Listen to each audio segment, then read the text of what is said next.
En principio tenemos 37.5 millones de niños y niñas en el país. Una cifra que es verdaderamente lamentable es que más de la mitad de estos niños viven en pobreza.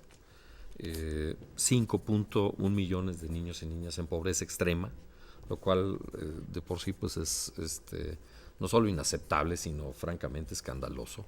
O sea, creo que no es un indicador que nos ubique como país en una situación realmente aceptable, ¿no? Entonces, creo que ahí tenemos que poner mucho énfasis en la visibilidad del problema, en la escala del problema, porque creo que lo estamos enfrentando muy mal. Otras cifras que me parecen también importantes, ocupamos el primer lugar en obesidad infantil, por ejemplo, ¿no? A nivel mundial, o sea, no es un tema menor, o sea, y al mismo tiempo que enfrentamos un problema de obesidad, por ejemplo, enfrentamos también problemas de desnutrición muy serios. Alrededor de 3 millones de niños presentan desnutrición severa, por ejemplo, ¿no? Y que a veces coinciden, ¿no? Obesidad con desnutrición. Por supuesto, sí, es parte, digamos, y pobreza. de esta... Y pobreza, claro, ¿no? Entonces, digamos, en este sentido de dónde están, creo que hay una gran concentración de niños, niñas y adolescentes que están, digamos, marginados del desarrollo nacional, ubicados en comunidades pobres, sobre todo en las regiones indígenas, en donde el nivel de pobreza es altísimo. Ya estamos hablando con cifras de Coneval del 79% de la población indígena en situación de pobreza extrema, por ejemplo. Y ahí los niños pues están siendo particularmente víctimas, digamos, de esta violencia estructural que siento yo que estamos ejerciendo como país hacia este sector de población. Hasta hace muy poco tiempo, incluso tenemos una especie de esquizofrenia legislativa, se identificaba jurídicamente a las niñas y los niños como lo que no son, como menores. Es decir, como no son mayores de edad, se les identificaba como menores. A partir de la firma de la Convención sobre los Derechos del Niño, que como bien se decía al inicio del programa, México ratificó hace 20 años, se empieza una modificación en el lenguaje. Y tenemos nosotros una reforma muy importante en 2000 que por primera vez incorpora el término niñas y niños en la Constitución y se entiende por este sector a todos los seres humanos menores de 18 años de edad, porque esto así lo reconoce la Convención sobre los Derechos del Niño. Ahora, hay una, digamos, también dificultad aquí, porque se aprueba el artículo 4 de la reforma constitucional y después en la ley reglamentaria de este artículo 4 se habla de derechos de niñas, niños y adolescentes y entonces se hace una subdivisión que tiene muchísima lógica porque en el reconocimiento de derechos a todas y a todos nos queda muy claro que no es lo mismo un niño o una niña de 5 años que un adolescente de 15. Si bien es cierto que hay un reconocimiento creciente a nivel social de que existen estos derechos y se crean nuevos instrumentos para reconocer esos derechos, creo también que, digamos, no estamos profundizando en un sentido efectivamente de garantizar el ejercicio de esos derechos. O sea, creo que nuestra legislación es más declarativa que generadora, digamos, de instrumentos concretos que permitan defender y garantizar el ejercicio de esos derechos. Y ahí tenemos también un problema, creo, de diseño legislativo y de diseño institucional. Diseño legislativo, ¿por qué?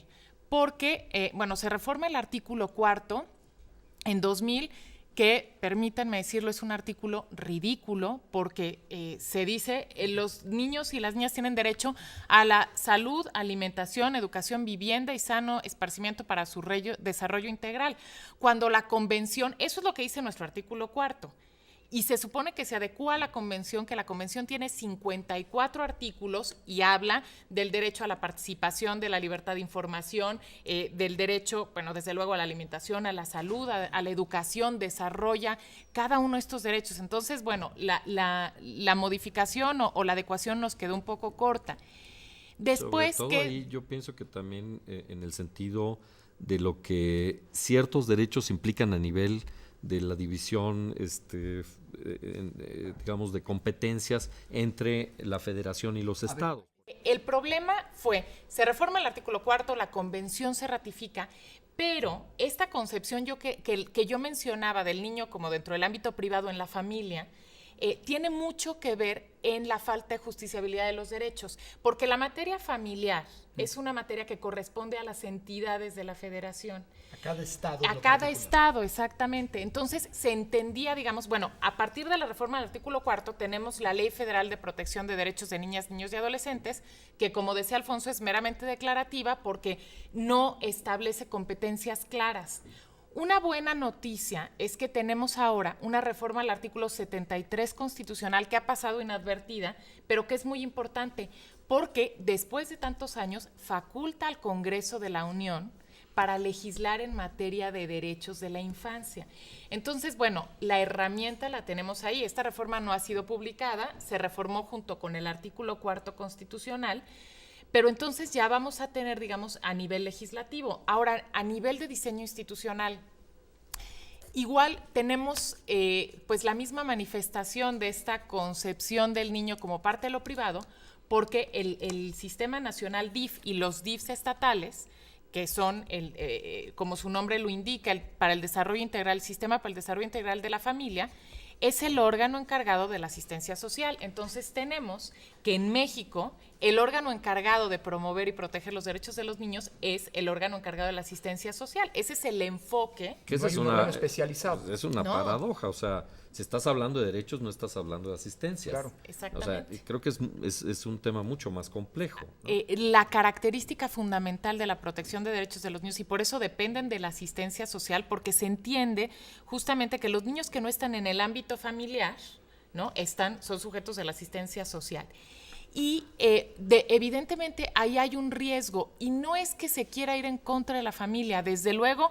Bueno, lo mejor es que un niño esté en una familia que garantice todos sus derechos, pero esta idea, ¿no?, de que el Estado solamente debe proteger a la familia y no puede intervenir en este ámbito privado, pone en una posición de profunda vulnerabilidad a niñas y niños. Sí, y el problema ahí es que no se considera a los niños y niñas como titulares de derechos, Claro. sino como una extensión de una unidad que es la reconocida legalmente, que es la familia. Cuando estamos viviendo además un proceso de transformación de lo que es la familia, Claro. que es bastante evidente y radical. O sea, ya la familia nuclear, padre, madre, hijos, pues es un poco historia. No tengo las cifras, pero digamos, si analizamos las familias que existen en el país, probablemente hay un número muy importante de familias que ya no están constituidas de esa manera. Es lo que en Save the Children llamamos prácticas intolerables en contra de la infancia. Que son estas situaciones que a lo mejor hace, ni siquiera hace 40 años, sino hace 20 años no veíamos de una manera tan dramática, ¿no? Estamos hablando, por ejemplo, de los temas de trata de niños y niñas, ¿no? De trata no solo en términos de la explotación sexual, sino también del trabajo, más que del trabajo, de la explotación infantil, a veces de casos claros de esclavitud, por ejemplo, ¿no? O el tema, por ejemplo, de la incorporación de niñas, niños y adolescentes al crimen organizado, que se da a través de una serie de mecanismos que pues dejan en un estado de indefensión a los niños y niñas y que los ubican en una posición de vulnerabilidad mucho más extrema todavía, ¿no? O los casos, por ejemplo, del trabajo infantil riesgoso, o del trabajo en actividades que afectan el ejercicio de los derechos de niñas y niños, ¿no? O sea, que hacen, que nulifican del todo el ejercicio de estos derechos, el acceso a la educación, a la salud, etcétera, ¿no? Entonces, ahí no tenemos cifras claras. Actualmente estamos hablando de 3,5 millones de niños reconocidos en actividades del trabajo, pero que están en unidades económicas formales, etcétera. Pero, digamos, todos estos niños que no están visibilizados, lo que ya mencionaba Mónica, por ejemplo, en un trabajo en casas, en donde no hay posibilidad de hacer una estadística o un registro, pues no sabemos de qué tamaño es el problema, ¿no? Y a mí me gustaría también abordar aquí, además de estas prácticas intolerables, digamos, la victimización que tienen los niños en entornos de violencia y que me parece que ningún niño o niña de México puede considerarse totalmente excluido. La exposición a la violencia que hay en los medios de comunicación y, bueno, en el entorno social, bueno, en primer lugar es la vulneración de un derecho, pero además esto ha tenido como consecuencia algo muy grave que no nos estamos, creo que no estamos dimensionando adecuadamente, que es la vulneración de otros derechos vinculados, como es el derecho al juego, a la interacción con sus iguales, ¿no? Por ejemplo, a salir a la calle. Todos nos acordamos que nos tocó vivir aún a quienes vivíamos en la Ciudad de México, poder jugar con los vecinos, ir a pues, algún lugar cercano solos. Eso es algo que niñas y niños ya no viven. Y muchas y muchos de ellos viven encerrados en departamentos o en casas porque hay un temor fundado a la violencia, ¿no? Y permítanme decirlo, puede parecer un poco exagerado, pero si nosotros no garantizamos el juego, el derecho al juego de nuestras niñas y niños, está en riesgo el futuro de nuestra democracia. Es un derecho que se banaliza muchísimo, pero es un derecho fundamental para aprender justamente las reglas del juego democrático. Digamos, necesitamos definir una estrategia social de respuesta a este problema. Y esta estrategia social no puede dejar de lado a lo que la Convención llama los garantes de los derechos.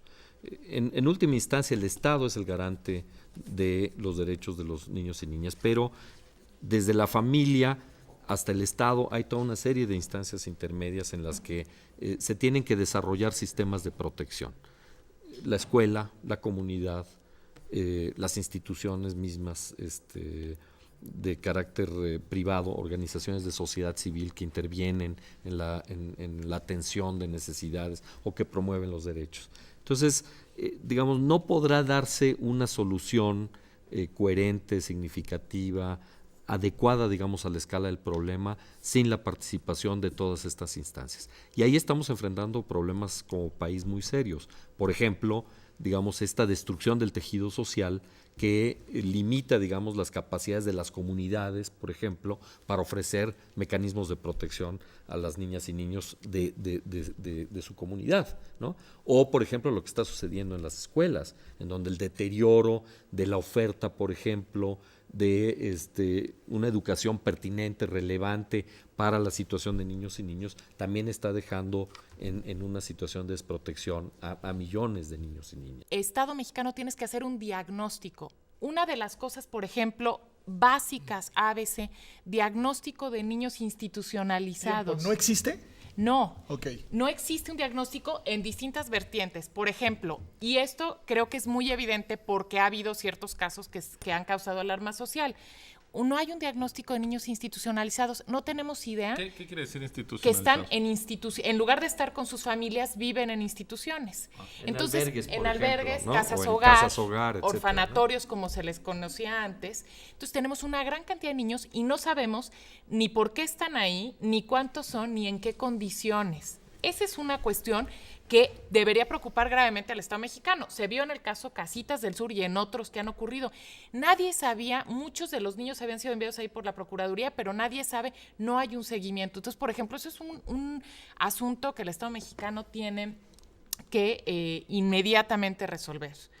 Después, garantías en el acceso a la educación y al empleo en el caso de los adolescentes, desde luego, ¿no? O sea, tenemos que garantizar la cobertura universal. Bueno, yo hablaría de dos tipos de acciones. Las acciones sustantivas, que tienen que ver específicamente con los derechos establecidos en la Convención, o sea, todo lo que se tiene que hacer en materia de salud, educación, participación, en fin, cada uno de los derechos que existen establecidos y que requieren de, no solo un mecanismo legal específico que le da protección, que reconoce y le da protección a esos derechos y establece formas de exigibilidad, sino también de acciones adjetivas. O sea, toda esta acción del Estado que no necesariamente está vinculada al ejercicio de un derecho, pero que es condición para eso. Por ejemplo, el incremento en el presupuesto público destinado a la infancia. O sea, estamos hablando actualmente de un porcentaje del presupuesto nacional del orden del 1%, cuando las recomendaciones son del orden del 8%, por ejemplo, ¿no? Entonces, en el momento en que se empiecen a destinar efectivamente recursos públicos al tema, pues podemos esperar que haya mejoras en la atención de ciertos derechos, por ejemplo, ¿no? Y yo hablaría también, digamos, de dos grandes ejes. Uno, armonización legislativa, es decir, reformamos el cuarto, quedó limitado, pero con el primero ya tenemos la convención. Eso tiene que, exactamente, el cuarto de la Constitución, perdón, eso tiene que permear hasta los reglamentos de municipales, pues, porque solamente se quedó en esta capa más alta y es necesario hacer una revisión a fondo de todas las instituciones que tienen que ver con infancia en primer lugar, lo que implica, como decía Alfonso, mecanismos de justiciabilidad y el diseño institucional. Veamos, por ejemplo, el caso de los comités de seguimiento de los derechos de niños, niñas y adolescentes que se establecieron como compromiso del gobierno mexicano en los 3 niveles de gobierno. Funcionan muy poco, o sea, los estados los establecieron, pero en la mayoría de ellos no operan. O sea, se crearon por decreto, pero nunca se instalaron, nunca han jugado un papel. Cuando han funcionado, juegan un papel meramente decorativo, no inciden realmente en el diseño de políticas públicas a nivel de los estados. Entonces creo que no hay una voluntad clara y creo que esto se explica en parte por las perversiones de nuestro sistema político. O sea, los niños y niñas no votan, no son un mercado, digamos, para los actores políticos fundamentales. Y creo que ahí los partidos están cometiendo un error gravísimo, porque no están visualizando los impactos y los efectos que va a tener esta desatención. Que en los últimos años, digamos, ha habido alguna visibilización de niñas y niños porque se ha descubierto a los niños como consumidores. Y eso es, digamos, el peor de los mundos, ¿no? O sea, porque no tienen capacidad para ejercer presión política, pero sí para consumir. Entonces, hemos visto una gran cantidad de publicidad y de diseños especialmente hechos para el consumo de niñas y niños como, o sea, bueno, restaurantes, comida, etcétera. Yo creo que tenemos que desarrollar una transformación cultural profunda, una transformación cultural que, digamos, le dé centralidad al tema de la infancia. Y eso no puede, digamos, reconocer de una manera ilimitada el derecho de los padres, por ejemplo, a la educación de los niños. O sea, esa educación no puede darse, digamos, al margen del propio Estado de Derecho y del propio reconocimiento de los niños como sujetos de derechos. O sea, digamos... El niño tiene derechos y esos derechos no pueden ser vulnerados ni siquiera por sus padres. Por supuesto, Exactamente.